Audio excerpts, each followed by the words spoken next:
대통령 탄핵안 부결 이후 탄핵 정국의 소용돌이가 더 거세지면서 우리 금융시장의 변동성도 커지고 있습니다.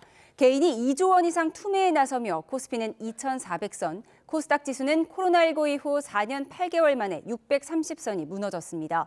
원달러 환율은 1,430원 중반까지 급등하고 있습니다. 취재기자 연결해 알아보겠습니다. 유한웅 기자, 우리 증시가 4일째 하락하고 있는 거죠? 네, 코스피와 코스닥 지수가 4일 연속 하락하면서 두 지수 모두 장중에 연중 최저치를 경신했습니다.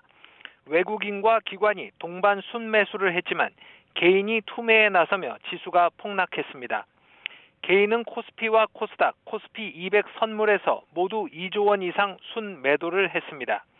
코스피는 1.47% 내린 2,392.37로 출발했습니다. 시작과 동시에 2,400선이 무너졌고 장중 하락폭이 커지며 2.78% 내린 2,360.58로 끝났습니다. 코스피는 계엄 충격 후 4일 연속 하락했습니다. SK하이닉스는 1% 이상 올랐지만 시가총액 상위 종목 대부분이 하락했습니다. 코스닥 지수도 1.81% 내린 649.35로 출발했습니다. 시작과 함께 650선이 무너졌고 연이어 640선과 630선이 무너졌습니다. 코스닥 지수는 장중 하락폭이 커지다 5.19% 내린 627.01로 마감했습니다. 630선 붕괴는 코로나19 발생 당시였던 2020년 4월 이후 4년 8개월 만에 처음입니다. 코스닥 지수 역시 계엄 충격 후 4일 연속 하락했습니다. 서울 외환시장에서 원달러 환율은 1,426원으로 출발했습니다. 환율은 출발 후 곧장 1,430원 중반까지 급등했습니다. 계엄 충격에 지난 3일 환율이 1,440원을 돌파했는데 다시 1,440원에 다가서고 있습니다. 환율이 뛴다는 것은 원화를 달러화로 바꾸는 수요가 그만큼 늘고 있다는 것을 의미합니다. 계엄 충격 후 우리 금융시장에서 자금이 급속히 빠져나가고 있다는 점을 보여주고 있습니다. 네, 경제 상황이 녹록지가 않습니다. 정부는 어떻게 대응하고 있습니까?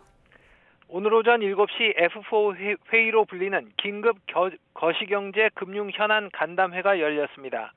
대내외 불확실성이 여전한 만큼 정치적 상황의 경제적 영향 최소화를 위해 모든 역량을 총동원해 대응하기로 의견을 모았습니다. 증시 안정을 위해 밸류어 펀드 중 300억 원을 이미 투입했고 이번 주 700억 원, 다음 주 300억 원을 순차적으로 투입하기로 했습니다. 정부와 한국은행은 계엄 충격 후 급속히 외국인 자금이 이탈하는 것과 관련해 외환 RP, 즉 환매 조건부 채권 매입을 통해 외화 유동성을 충분히 공급하기로 했습니다. 더불어 외환 유입을 위해 구조적 외환 수급 개선 방안을 관계기관과 협의해 이달 중 발표하기로 했습니다. 김병환 금융위원장은 5대 금융지주 회장들과 금융상황 점검 회의를 열고 추락한 대외 신인도 회복을 위해 금융회사들이 해외 네트워크와 적극적으로 소통해달라고 당부했습니다.